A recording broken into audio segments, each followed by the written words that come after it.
Hello everyone. My name is Pankaj Kumar Ahirwar, Assistant Professor, Government PG College, Ambikapur. Today we knows about probation, परिवीक्षा अवधि।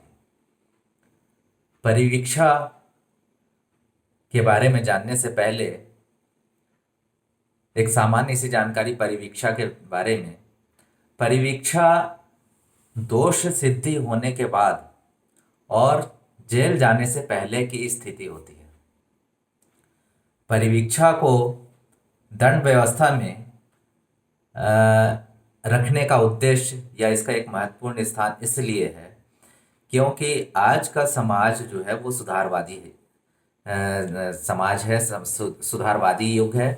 आज के युग में अपराधी को सुधरने का अवसर दिया जाता है, क्योंकि कई बार ऐसा होता है कि परिस्थितिवश बहुत सारे लोग जो है किसी वजह से जो है कोई ना कोई अपराध कर बैठते हैं, लेकिन उनका इंटेंशन या उनकी मनोदशा आपराधिक नहीं होती है। तो ऐसे व्यक्तियों को सुधरने के लिए परिवीक्षा का प्रावधान रखा गया है। उद्देश्य ये है कि अगर कोई व्यक्ति जेल में जाता है, यदि जो है किसी को सजा हो जाती है और वो जेल चला जाता है, तो ऐसी स्थिति में हो सकता है कि वह वहाँ जेल में रहने वाले गंभीर अपराधियों के संपर्क में आने के पश्चात आदतन अपराधी या गंभीर अपराधी हो जाए। तो उसको उस परिस्थिति से बचाने के लिए परिवीक्षा का प्रावधान किया गया है दंड व्यवस्था के अंतर्गत। और परिवीक्षा अगर देखें, प्रोबेशन शब्द जो है वो लैटिन भाषा के प्रोबेट शब्द से बना हुआ है, जिसका अर्थ होता है निरीक्षण करना।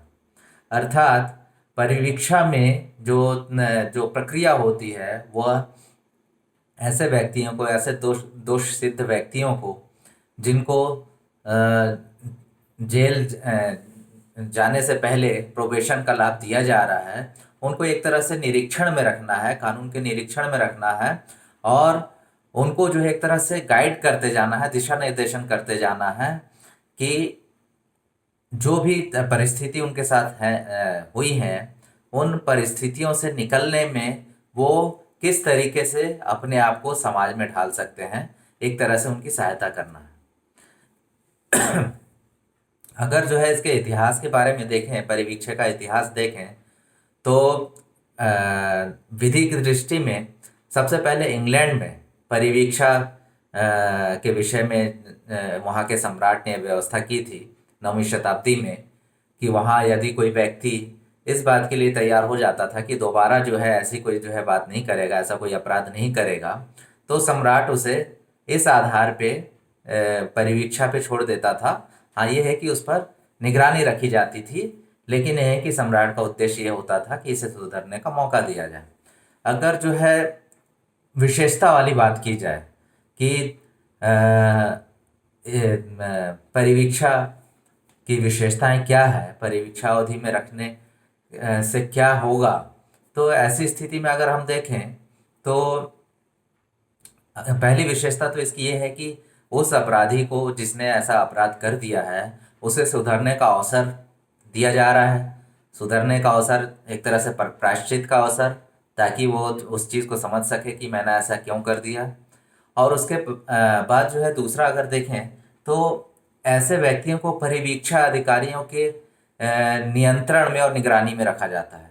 तो परिवीक्षा अधिकारी के नियंत्रण में और निगरानी में होने से होता ये है कि जो व्यक्ति है उसे सही जो है मार्गदर्शन मिलता है, और परिवीक्षा अधिकारी उसे गलत रास्ते पे, अगर वो गलत करना चाह भी रहा है, तो उसे एक समझाइश देके सही रास्ते पे ला सकता है। और तीसरी अगर विशेषता देखें तो समय समय पर जो है उसकी जांच होती रहती है। जो भी परीक्षा के दौरान में जो भी व्यक्ति बाहर है, अपराधी बाहर है, समय समय पर उसकी जांच होती रहती है। और यदि वो शर्तों का पालन नहीं कर रहा है, शर्तों का पालन नहीं कर रहा है, तो उसको परिवीक्षा अवधि को समाप्त करके उसे दोबारा दंड दिया जा सकता है, दंडित किया जा सकता है।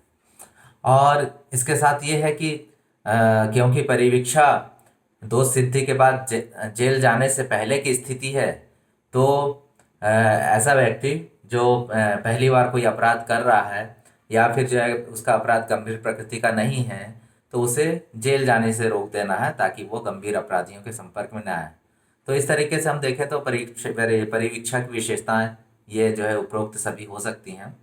और परिवीक्षा के दौरान में जो है वो परिवीक्षा अधिकारी को अधिकारियों की नियुक्ति की जाती है।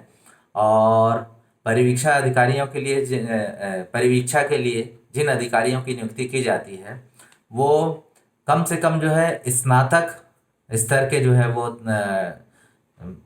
होना चाहिए, मतलब स्नातक कम से कम उन्होंने उत्तीर्ण किया हुआ हो। और उनको कम से कम थोड़ा बहुत नहीं तो सामाजिक जो भी विषय है उसके विषय में जानकारी होना चाहिए, क्योंकि ऐसा व्यक्ति जो परिवीक्षा अधिकारी होता है वो उसे हर तरह से सक्षम होना चाहिए समाज के विषय में जानने के लिए कि समाज में जो है इस तरह की मन स्थिति क्यों उत्पन्न होती है और उसको किस तरीके से समाप्त किया जा सके। इसके अलावा वो जो है एक तरह से किसी योग्य निरीक्षक के जो है नियंत्रण में या उनके अंडर में 3 वर्ष तक जो है काम किया हुआ होना चाहिए, जो परिवीक्षा अधिकारी है जिसको बनाया जा रहा है। और ऐसा परिवीक्षा अधिकारी बहुत ही कर्तव्यनिष्ठ होना चाहिए, सुलझा हुआ व्यक्ति होना चाहिए और न्यायालय के कार्यविधि के बारे में, प्रक्रिया के बारे में उसको थोड़ी बहुत समझ होनी चाहिए। अब अगर दंड व्यवस्था में परिवीक्षा का स्थान देखें कि इसका क्या महत्व है, इसका स्थान क्या है, तो हम ये कह सकते हैं कि इसमें अपराधी को लाभ दिया जाता है। लाभ मीन्स ये नहीं कि उसे जो है मुक्त कर दिया जाए, हाँ ये है कि उस अपराधी को लाभ ये दिया जाता है कि वह अपना पश्चाताप कर सके और दोबारा जो है ऐसी जो है किसी भी आपराधिक मन स्थिति में ना जाए, ना फंसे। और दूसरा ये कि सामाजिक दृष्टि से भी बहुत ज़्यादा उपयोगी है, क्योंकि अगर देखें तो बहुत ज़्यादा ऐसे लोग हैं जो शुरू में तो जब कोई अपराध करते हैं या पहली बार कोई अपराध करते हैं तो आपराधिक मन स्थिति से नहीं करते हैं, ज़्यादातर परिस्थितिवश कर जाते हैं।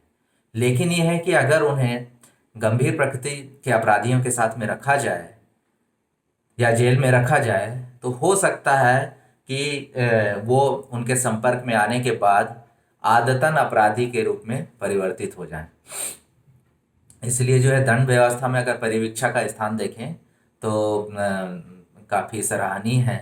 और दोष गुण दोष सभी में होता है, तो ये भी दोष से जो है वो वंचित नहीं है। इसमें भी दोष है, परिवीक्षा व्यवस्था में भी दोष है। तो इसमें पहला दोष तो ये कह सकते हैं कि जैसे अपराधियों को दंड नहीं मिलता है तो हो सकता है कि दंड ना मिलने की वजह से उसके मन में ये बात आ जाए कि चलो ये अपराध मैंने किया, मुझे कुछ नहीं हुआ, अब दोबारा करते हैं। हो सकता है कि ऐसी मन स्थिति भी उसके अंदर आ जाए। और दूसरा ये कि अगर जो है सही तरीके से परीक्षण नहीं किया गया तो ऐसी स्थिति में कई बार ऐसा होता है कि अभ्यस्त अपराधी भी परिवीक्षा के दौरान छूट जाते हैं और वो फिर समाज में कुछ अपना जो है गलत गतिविधि संचालित कर सकते हैं। उसी तरीके से क्या है कि अ, कुछ व्यक्ति ऐसे होते हैं जो अपराधी समुदाय से ही वो रहते हैं, अपराधी समुदाय के अंतर्गत रहते हैं। तो अगर उन्हें परीक्षा पे छोड़ दिया जाए तो वो समुदाय में जाके आपराधिक गतिविधि से संबंधित और भी जो है गंभीर बातों को अंजाम दे सकते हैं। तो एक तरह से हम देखें तो इसके जो है फायदे के साथ में नुकसान भी है, गुण के साथ में दोष भी है। और परिवीक्षा व्यवस्था को अगर प्रभावी बनाने के लिए सुझाव की बात की जाए तो ये है कि परिवीक्षा अवधि में किसी को भेजने से पहले, अपराधी को भेजने से पहले कम से कम उसकी जांच पड़ताल और मानसिक परीक्षण कर लेना चाहिए। क्योंकि जिस उद्देश्य से उसे भेजा जा रहा है, परिवीक्षा के दौरान में बाहर भेजा जा रहा है या जेल में नहीं भेजा जा रहा है, तो उसे इसलिए भेजा जा रहा है कि वह उन परिस्थितियों को विचार करे और प्रायश्चित करे कि उसने ऐसा क्यों किया। तो अगर उसकी आपराधिक मन स्थिति स्थिति अगर सही नहीं है तो वह उन बातों पर विचार नहीं कर पाएगा। इसलिए जो है उसकी जांच पड़ताल होना जरूरी है। दूसरा ये कि जिन भी अधिकारियों का चयन परिवीक्षा अधिकारी के रूप में किया जा रहा है उनके संबंध में बहुत ही सावधानी बरतना चाहिए, क्योंकि कई बार जो है इसमें पक्षपात की संभावना भी हो सकती है।